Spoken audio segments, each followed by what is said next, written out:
మీ personal interviews మరియు వ్యాపార ప్రకటనల కొరకు ఈ నెంబర్ని సంప్రదించండి. హరే కృష్ణ ఆత్మబంధువులకు B12 లోపం గురించి ఈరోజు చర్చిద్దాం. చాలా మంది పిల్లలకు కానీ యువకులకు ముఖ్యంగా నడిఈడు ఉన్నటువంటి వయసు ఉన్నటువంటి వాళ్ళకు, ముఖ్యంగా స్త్రీలకు, ఇంకా చెప్పాలంటే ముఖ్యంగా మాంసాహారులకు కూడా ఈరోజు ఈ మధ్యలో బాగా విటమిన్ B12 తగ్గిపోతుంది. యాక్చువల్గా మనం అనుకునేది ఇదివరకు B12 తగ్గంగానే మాంసం తినండి, ఎగ్స్ తినండి అని చెప్పేవాళ్ళు డాక్టర్స్. చాలామంది మాంసం అలవాటు లేకున్నా కూడా కొంతమంది శాకాహారులు కూడా అయిష్టంగా డాక్టర్ చెప్పినాడు కాబట్టి ఎగ్స్ తినడము, మాంసం తినడము అలవాటు చేసుకున్నారు. కానీ క్రమంగా మనకు ఈ మధ్యలో నేను బాగా అబ్జర్వ్ చేసింది ఏంటంటే, చాలామంది మాంసాహారులకు కూడా B12 లోపం చూస్తున్నాం.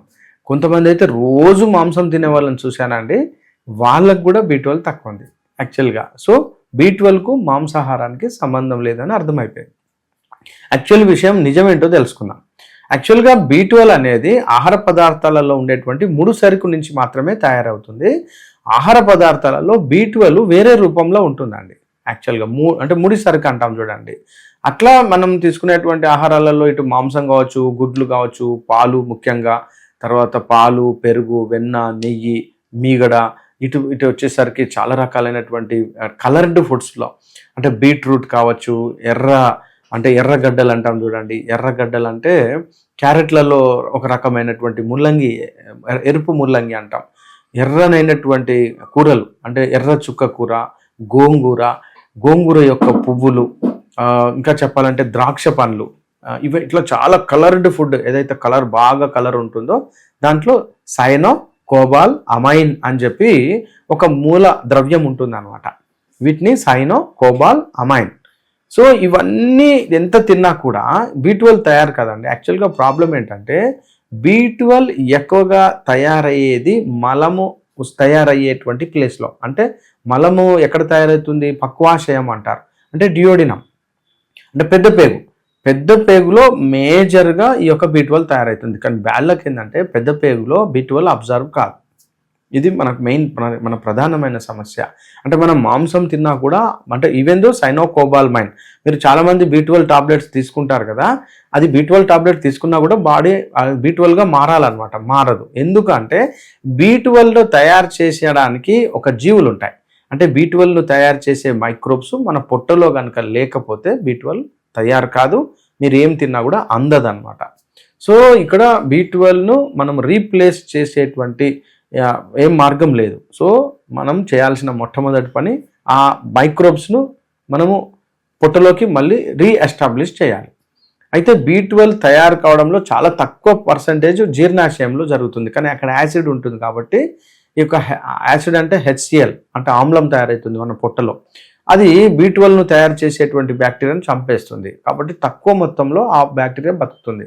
చిన్న పేగులో కొంచెం ఉంటుంది, పెద్ద పేగులో చాలా ఎక్కువ ఉంటుంది. కానీ లాభం ఏంటి? సో మనం ఇప్పుడు ప్లాన్ ఏంటంటే, మనము ఆ B12 బ్యాక్టీరియాను ఎవ్రీడే రీప్లేస్ చేసుకోవాలి. ఇది ఇంపార్టెంట్. యాక్చువల్గా మనం రీప్లేస్ చేసుకోవాలంటే పెరుగు లేదా మజ్జిగ అండి. సో మన ఆంధ్రదేశంలో తెలుగు పీపుల్ ఎక్కువగా మజ్జిగ లేకుండా బతకలేరు. చూడొచ్చు, మీరు అబ్జర్వ్ చేయండి. ఖచ్చితంగా ఎప్పుడైనా మజ్జిగ లేకుండా అది ఎంత పెద్ద భోజనాన్ని కూడా క్లోజ్ చేయరు. సో ఇది చాలా శ్రేష్టమైనటువంటి మంచి అలవాటు అనమాట. మెయిన్ పాలు, పెరుగు, వెన్న, నెయ్యి, మజ్జిగ, వీటిలో ఈ మైక్రోబ్స్ ఉంటాయి. ఈ మైక్రోబ్స్తో పాటు మనము లైవ్ మైక్రోబ్స్ను తీసుకోవడానికి ఫెర్మెంటెడ్ ఫుడ్ బెస్ట్. ఏంటంటే చద్ది అన్నం అంటారు చూసారా, రాత్రిపూట వంట వండిన అన్నం కావచ్చు, లేకుంటే గట్కా, అంబలి, గంజి, జావా రాత్రిపూట తయారు చేసుకొని ఉదయం వరకు ఒక గిన్నెలో వేసుకొని మూత పెట్టకుండా ఒక తడిగుడ్డ కప్పి దాన్ని ఫెర్మెంట్ చేయాలి. ఫెర్మెంట్ చేసిన దాన్ని మళ్ళీ వేడి చేయకుండా తీసుకోవాలి. అప్పుడు ఈ యొక్క లైవ్ B12ను ఫిక్సేషన్ చేసే బ్యాక్టీరియా మనకు రీప్లేస్ అవుతుంది. మీరు కొంచెం ఒక 40-50 సంవత్సరాల కిందట కలి అని ఒక విధానం ఉండే తెలంగాణలో, దాన్ని లక్ష్మీ చారు అని చెప్పి ఆంధ్రదేశంలో అంటారు. అంటే ఆంధ్రప్రదేశ్, అటు రాయలసీమ, తూర్పుగోదావరి జిల్లాలు వాళ్ళేమో లక్ష్మీ చారు అంటారు. తెలంగాణలో కలికుండ అంటారు. ఈ కలిలో ఈ యొక్క బ్యాక్టీరియా లైవ్ మైక్రోబ్స్ ఉంటాయన్నమాట. ఈ మైక్రోబ్స్ తోటి ఆహారాన్ని వండేవాళ్ళం. సో ఇప్పుడు ఆ లక్ష్మీ చారు పోయింది మరియు కలికుండా పోయింది కాబట్టి మనకు ఉన్న ఏకైక సోర్సు చద్ది అన్నం మాత్రమే. చద్ది అన్నం అంటే ఏదైనా అన్నాన్ని కానీ, జొన్న అన్నాన్ని కానీ, లేకపోతే ఏదైనా రాగి పిండి కానీ, ఏదైనా ఒక పిండిని కానీ, రవ్వను కానీ నైటే ఉడకబెట్టుకొని చల్లార్చి దాంట్లో తడిగుడ్డకు పెట్టండి. మార్నింగ్ మీకు ఫెర్మెంట్ అవుతుంది. ఇది ఒక పద్ధతి. రెండోది, మీరు ఇంకా ఫాస్ట్గా ఫెర్మెంట్ చేయాలనుకుంటే దాంట్లో పాలు పోసి వండిన అన్నంలో గోరువెచ్చని స్థితిలో ఉన్నప్పుడు, అంటే కుండలో ఉన్నటువంటి అన్ని పదార్థాలు, అంటే వండింది మరియు పాలు గోరువెచ్చగా ఉన్నప్పుడు ఒక చెంచాడు తోడేయండి. తోడేసిన తర్వాత మార్నింగ్ అది ఫిక్స్ అయిపోతుంది, అంటే పెరుగుగా.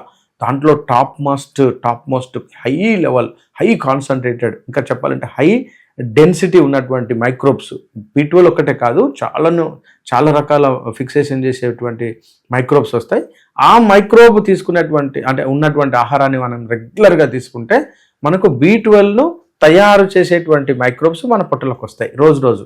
అవి మనము ఇప్పుడు యాసిడ్ దాడి చేసి వాటిని చంపే లోపల అది B12ను తయారు చేస్తుంది. ఇంతకు తప్ప మీరు రోజు మాంసం తిన్నా, రోజు ఎగ్స్ తిన్నా, రోజు చేపలు తిన్నా B12 తయారు కాదు. ఇది సో ఇప్పుడు లేటెస్ట్ ఇన్ఫర్మేషన్. కాబట్టి B12 తయారు కావాలంటే మీరు చద్ది అన్నం తినాల్సిందే.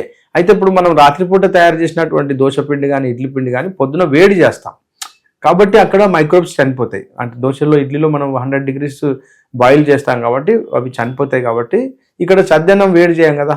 అయితే ఇక్కడ ఇంకో కండిషన్ అండి, ఈ చద్దన్నాన్ని పోపు చేయకండి దయచేసి. ఒకవేళ పోపు చేయాలనుకుంటే పోపు చేసి ఆ నూనె మొత్తం చల్లారినాక చల్లారిన పోపును కలుపుకోవచ్చు, టేస్ట్కు మీ ఇష్టం.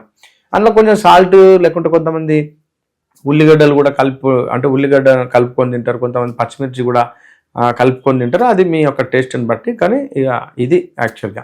హరే కృష్ణ.